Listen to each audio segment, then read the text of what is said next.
तब्दीली आ रही है अमरीका में। अमरीकी CIA ने कोरोना की इब्तिदा से मुतालिक अपना मौक़िफ़ बदलते हुए कहा है कि ज़्यादा इम्कान यह है कि कोविड चीन की लेबॉर्ट्री से लीक हुआ।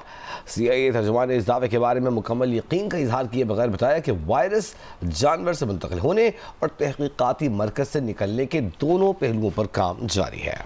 FBI और अमरीकी महकमे तवानाई भी लैब से इखराज के नज़रिए के हामी हैं। बाकी एजेंसीज की अक्सरियत जानवरों से वायरस मुंतकिली को कोरोना वबा की वजह समझती है। सबसे पहले कोरोना के केसेस चीन के शहर वुहान में सामने आए थे, जिसे कोरोना तहकीक का मरकज़ समझा जाता है।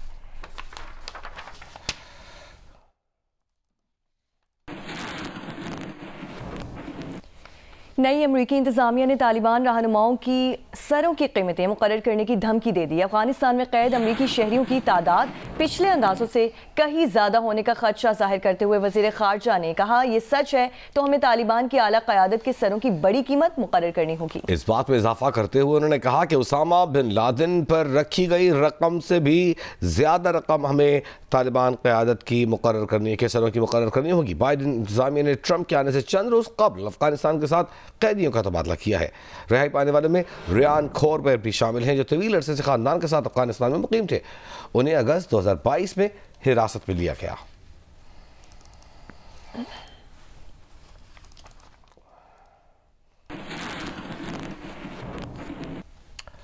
अहम खबर शामिल करेंगे। खैबर पख्तूनख्वा में दहशतगर्दों के खिलाफ सिक्योरिटी फोर्सेस की 3 अलग अलग कार्रवाइयों में 30 खवारिज हलाक, 8 जख्मी हो गए। ISPR के मुताबिक खवारिज की मौजूदगी की खुफिया इत्तला पर सिक्योरिटी फोर्सेस ने जिला लकी मरवत में ऑपरेशन किया।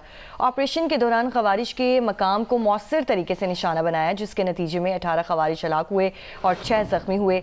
सिक्योरिटी फोर्सेस की जानिब से जिला करक में एक और इंटेलिजेंस बेस्ड ऑपरेशन किया गया। फायरिंग के तबादले में 8 खवारिज मारे गए। खैबर के इलाके बाग में की गई तीसरी कार्रवाई में सिक्योरिटी फोर्सेस ने 4 खवारिज को हलाक कर दिया। हलाक होने वाले में खारजी सरगना अजीज रहमान, कारी इस्माइल, खारजी मुखलिस शामिल है।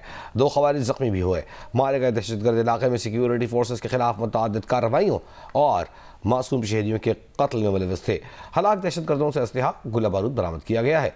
ISPR का कहना है कि इलाके में मौजूद मुमकिन दीगर खवारिज के खात्मे के लिए क्लियरेंस ऑपरेशन किए जा रहे हैं। पाकिस्तान की सिक्योरिटी फोर्सेस मुल्क से दहशतगर्दी की लानत को ख़त्म करने के लिए पुरअज़्म है।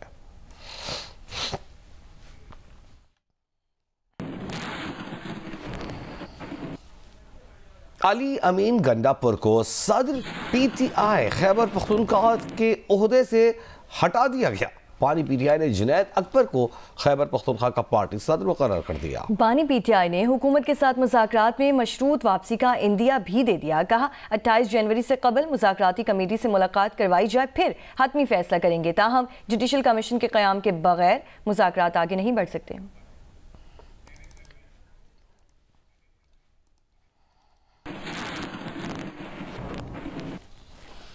अरकान कौमी असम्बली और सेनेटर्स की तनख्वाहें और मुराद बढ़ाने की मंजूरी। हर MNA और सेनेटर की तनख्वाह और मुराद 5,19,000 रुपये मुकर्रर करने की मंजूरी। तीनों बड़ी जमातों की हिमायत से कौमी असम्बली की फाइनेंस कमेटी का इक़दाम। अरकान पार्लियामेंट को वफाकी सेक्रेटरी के मुसावी सहूलियात हासिल होंगी। स्पीकर अयाज सादिक की सरबराही में कमेटी की सिफारिशात वज़ीर आज़म को भेज दी गई। पार्लियामानी ज़राए के मुताबिक तहरीक इंसाफ के 67 अरकान ने भी तनख्वाहों में इजाफे का तहरीरी मुतालबा किया था। अरकान पार्लियामेंट ने तो 10-10 लाख रुपए तनख्वाह का मुतालबा किया था, तब स्पीकर ने यह तजवीज़ मुस्तरद कर दी थी।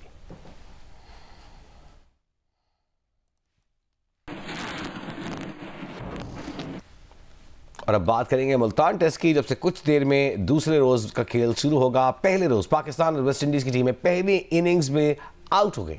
पाकिस्तान की टेस्ट क्रिकेट की तारीख में होम ग्राउंड पर पहली बार एक दिन में 20 खिलाड़ी आउट हुए। वेस्ट इंडीज की टीम 163 रन पर पवेलियन पहुंची, जबकि पाकिस्तानी टीम 154 रन पर ढेर हो गई। मुल्तान टेस्ट के पहले रोज वेस्ट इंडीज की टीम ने टॉस जीतकर बैटिंग का फैसला किया, जो अच्छा साबित ना हो सका। स्पिन ट्रैक पर उनके बैटर नुमान अली समेत दीगर पाकिस्तानी बॉलर्स का मुकाबला ना कर सके। सिर्फ 54 के स्कोर पर उसके 8 खिलाड़ी पवेलियन पहुंच गए। वेस्ट इंडीज की इस तबाही के मरकजी किरदार नुमान अली थे, जिन्होंने सिर्फ 41 रन के एवज हैट्रिक समेत 6 खिलाड़ियों को आउट किया। लोअर ऑर्डर में गुदाकेश मोती, कीमा रोच और जोमेल वारिकन ने 109 रन का इजाफा करके टीम की पोजीशन बेहतर बनाई। गुदाकेश ने 55, वारिकन ने 36 और रोच ने 25 रन बनाए। वेस्ट इंडीज की टीम 163 63 रन बनाकर आउट हो गई। साजिद खान ने 2, अबरार अहमद और काशिफ अली ने एक खिलाड़ी को आउट किया। जवाब में पहली इनिंग्स में पाकिस्तानी टीम भी अपने बिछाए हुए स्पिन के जाल में फंस गई। सिर्फ 154 रन पर पवेलियन पहुंच गई। मोहम्मद रिजवान ने सबसे ज्यादा 49, सऊद शकील ने 32 रन बनाए। जुमेल वारिकन ने 4, गुदाकेश मोती ने 3 और किमार रोच ने 2 विकेटें हासिल की। इसका पहला दिन पहली इनिंग्स में वेस्टइंडीज की 9 रन की बढ़तरी के साथ खत्म हुआ। वादी नीलम समेत बालाई इलाकों में बर्फबारी से मुतासर इलाकों में इमदादी कार्रवाइयाँ जारी हैं। ग्रेस वैली में पाक फौज और इंतजामिया मुश्तरका मेडिकल मिशन जारी रखे हुए है।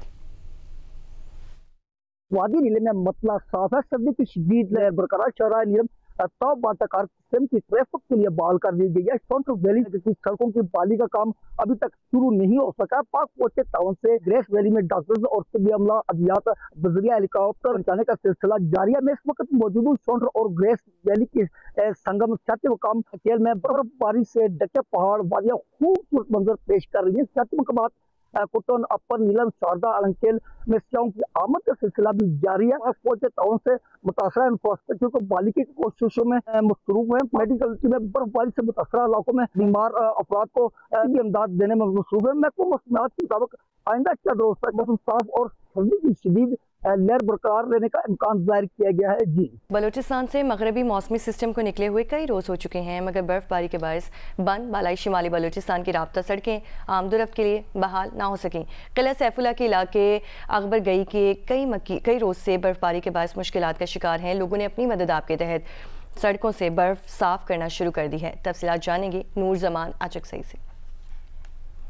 जिस वक्त मैं दरशाखा में मौजूद हूँ, दरशाखा का ये रास्ता तो बाचिकजई के बालाई इलाकों तक, बालाई इलाकों की रसाई शहरी इलाकों तक करता है, जो कि बालाई इलाकों की राब्ता सड़कें तो मुतासर आमदरफ्त के लिए न सिर्फ इस बर्फबारी से बल्कि तबाकुन सैलाब की वजह से जो इंफ्रास्ट्रक्चर था पहले ही तबाह हो चुका था, अब बर्फबारी की वजह से रही कसर भी पूरी हो गई है। बलूचिस्तान में अब तक बालाई इलाकों में इमदादी सरगर्मियाँ इसलिए शुरू नहीं की जा सकी है। हेवी बुलडोजर की मदद से बर्फ हटाने की सूरत में इमदादी टीमें उन इलाकों में पहुंच सकती है, चूँकि तो बाचिकजई तो बाका सरहदी इलाकों में मुतासरीन बड़ी मुश्किल सूरत का सामना कर रहे हैं। इनकी बुनियादी जरूरत है जो इस सख्त सर्दी में रिहायशी सामान, खेमे, राशन वगैरह उनको मुहैया किया जाए तो ताकि उनकी मुश्किलात कम हो सके।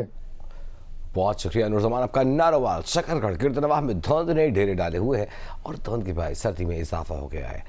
मजीद बता रहे हैं मंजूर हुसैन। जी, नारोवाल, शकरगढ़ और गिरदनवाह में सुबह सवेरे से ही शदीद धुंध का सिलसिला जारी है। धुंध के बायस शकरगढ़ रोड पर नूरकोट से लेकर करतारपुर तक हद निगाह 5 मीटर से भी कम है, जबकि नूरकोट नैनाकोट रोड पर हद निगाह 10 मीटर तक रिकॉर्ड की गई है। शकरगढ़ नारोवाल की फ़िज़ाओं पर धुंध के बादल छाने की वजह से हवा में नमी की जो तनासब है वो 91% रिकॉर्ड किया गया है और टेम्परेचर जो है वो 5 डिग्री सेंटीग्रेड तक गिर गया है, जिसके बायस जो नमी है वो शबनम की सूरत में सड़कों पर और गंदम की फसल पर गिर रही है। माहिरीन ज़राअत का कहना है कि ये नमी गंदम की फसल के लिए इंतहाई अहम है। दूसरी जानब ट्रैफिक पुलिस का कहना है कि धुंध के बायस हादसात के खतरात के पेश नज़र शहरी जो हैं वो कतारों की सूरत में सफ़र करें, फोग लाइट्स ऑन रखें और हो सके तो धुंध के छटने का इंतज़ार करें। जी, और बारिश ना होने की वजह से दरियाए कुरम खुश्क हो गया है। मतला साफ और तेज़ धूप होने की वजह से सर्दी में भी कमी हुई है। मज़ीद बताएंगे बनू से नुमाइंदा जियो न्यूज़ मंसूरुद्दीन। बन्नू में बारिश न होने की वजह से दरियाई कुरम खुश्क हो गई है। कई दिनों से मतला साफ और धूप तेज है, जिससे सर्दी में काफी कमी वाक़या हुई है। बारिश न होने की वजह से फसलों को भी नुकसान का अंदेशा पैदा हो गया है। इसी दरियाई कुरम के पानी से किसान अपनी फसलें काश्त करते थे, मगर अभी दरियाई कुरम खुश्क है। शुमाली वज़ीरिस्तान के पहाड़ों पर बारिशें होती हैं तो उसका पानी दरियाई कुरम में आता है, मगर इस मरतबा वहाँ भी बारिशें नहीं हो रही। महकमा मौसमियात ने भी कहा है कि आइंदा चंद रोज तक ऐसे ही मतला साफ रहेगा। अगर मौसम ऐसा ही रहा तो इस मरतबा गर्मी तेजी के साथ आ रही है। अगर दरिया कुरम में पानी ना रहा तो किसानों की फसलें सूखने का अंदेशा है। किसानों के साथ लोग भी बराने रहमत के लिए दुआएं कर रहे हैं कि बारिशों, मौसमी बीमारियों का खात्मा हो और हमारी फसलें हरी भरी हों। जी, राजनपुर के कच्चे के इलाके में पुलिस का डाकुओं के खिलाफ ऑपरेशन जारी। दोनों तरफ से शदीद फायरिंग के बाद पुलिस ने डाकुओं से हिफाजती बंद का इलाका क्लियर करा लिया। तफसीलात इलियास रजा से। देखिए ये कच्चा कुपड़े का इलाका है, ये जजीरा नुमा है। ये दूसरी तरफ यहाँ पर लुंड गैंग है जो इस टाइम डाकू यहाँ पर मौजूद है और यहाँ पर पुलिस ने यहाँ पर टारगेट ऑपरेशन किया है और ये कि हिफाजती जो बंद है यहाँ पर एक पुलिस ने कामयाबी के साथ ये इलाके को डाकू से क्लियर कराकर यहाँ पर एक हुकूमत पंजाब की तरफ से यहाँ पर एक चौकी भी बनाई जा रही है। यहाँ पर पुलिस के एहलकार यहाँ पर मौजूद है और वक्फे वक्फे यहाँ से डाकू का फायरिंग का तबादला भी जारी रहता है। मेरे साथ इस टाइम DPO अमजद फारूक साहब भी मौजूद है, मैं इनसे बात करता हूँ। साथ सामने जो है ना वो कच्चा कुपड़ा जिसमें लुंड गैंग बैठा हुआ है और यहाँ पे जो है ना अक्सर इनका जो है ना वो एक्सचेंज ऑफ फायर हमारी पुलिस का होता रहता है। एक तो हमारा इशू ये था कि इस बंद को जो है ना जो प्रोटेक्शन बंद है इसको बनाने के लिए थोड़ी सी रेजिस्टेंस आ रही थी कच्चे की तरफ से, जिसको काउंटर किया गया और ये बंद अल्हम्दुलिल्लाह अब मुकम्मल हो गया। डाकू के खिलाफ टारगेट ऑपरेशन जारी है। जिला कुरम में रास्तों की बंदिश से 4 से 5 लाख की आबादी अपने इलाकों में महसूर होकर रह गई है। सूबाई हुकूमत का कहना है कि बंकर्स को गिराने का काम दोबारा शुरू किया जा रहा है। अमन मुआहिदे की तमाम शिकों पर अमल यकीनी बनाया जाएगा। तफसीलात अली अफजल अफजाल से। जी, जिला कुरम में तकरीबन 4 माह से हमदर्द के रास्ते मेन शहरा और अफगान सरहद बंद है, जिसके बायस अपर और लोअर कुरम की तकरीबन 4 से 5 लाख आबादी अपने इलाके में मसूर है और उन्हें खुराक, अद्वियात और रोज़मर्रा इस्तेमाल की अशिया की किल्लत के बायस मुश्किलात का सामना है। ताहम ज़िली निज़ाम का कहना है कि कार्रवाइयों का सिलसिला शुरू किया गया है और अशिया खुरनोश, पारा चनार, बुशरा और दीगर जो मुतासर इलाके हैं वहाँ पहुँचाई जा रही हैं। गुज़िश्ता दिनों जो 70 से ज़ायद गाड़ियाँ सामान की पहुँचाए गए, उसके बाद नरखों में कमी आ गई है। ज़िली इंतज़ामिया का कहना है कि कोहाट में होने वाले अमन माहिदे के तहत बंकर्स की मसमारी का काम दोबारा शुरू किया जा रहा है, जबकि गुज़िश्ता रोज़ कोहाट में अमन जरगा का इनकाद हुआ, जिसमें फरीकैन के अमीदीन ग्रैंड अमन जरगा के अलावा चीफ सेक्रेटरी खैबर पख्तूनख्वा ने भी शिरकत की। चीफ सेक्रेटरी खैबर पख्तूनख्वा का कहना था कि इलाके में क़याम अमन के लिए शाहरा महफूज बनाने के अलावा मुख्तलिफ इक़दामात उठाए जा रहे हैं।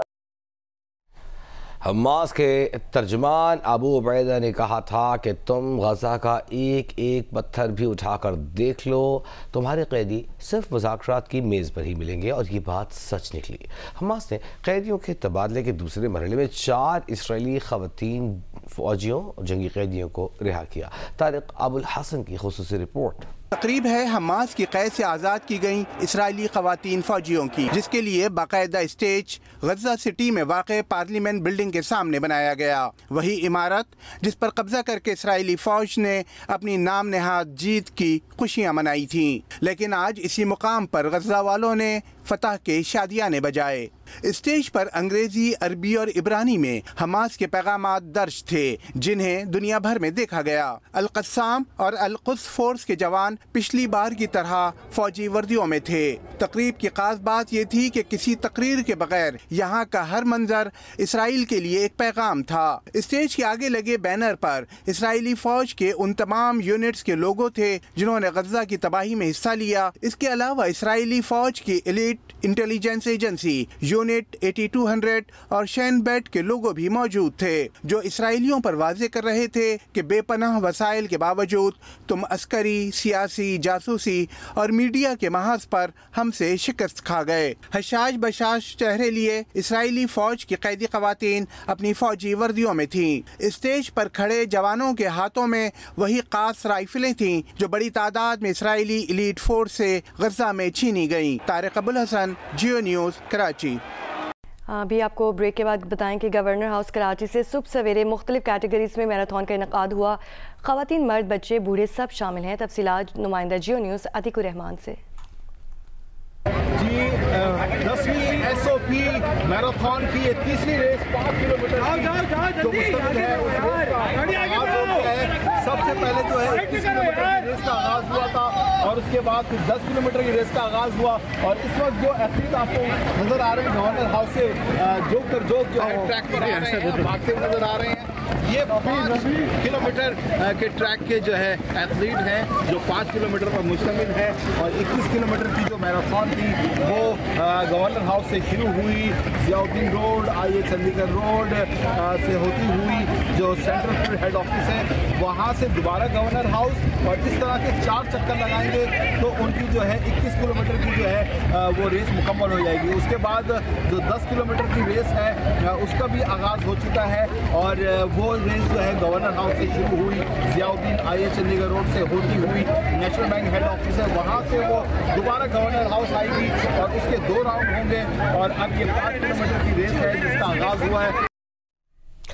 गवर्नर हाउस से होती हुई आई चंडीगढ़ रोड ये रैली आपने देखी, और इस दौरान सड़क पर को बंद कर दिया गया आम शहरियों के लिए, जिसे लोगों को इतवार की सुबह तकलीफ का सामना उठाना पड़ा।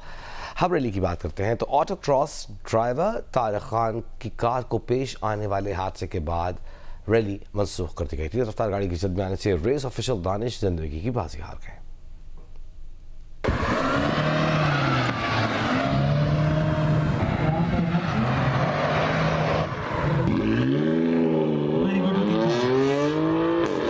साल की पहली हब रैली ऑटो क्रॉस का आगाज दिन 12 बजे हुआ। वेलोची क्रॉसिंग सर्किट के तहत 2 किलोमीटर का ट्रैक तैयार किया गया। 50 से ज्यादा मर्द खवातीन ड्राइवर्स एक्शन में थे, लेकिन ऑटो क्रॉस रैली में एक रेसर तारिक खान की गाड़ी को हादसा पेश आया। हादसे में जख्मी होने वाला मार्शल दानिश जिंदगी की बाजी हार गया। उनके भाई का कहना है कि दानिश यौमिया 1000 रुपए पर काम करते थे। उनके भाई ने इल्जाम आयद किया है कि दानिश को अस्पताल ले जाने में ताखीर की गई, जिसकी वजह से वो चल बसे। तो नजदीकी किसी भी हॉस्पिटल में नहीं लेके जाए, क्योंकि अगर कहीं भी चले जाते तो मेरा भाई बच जाता।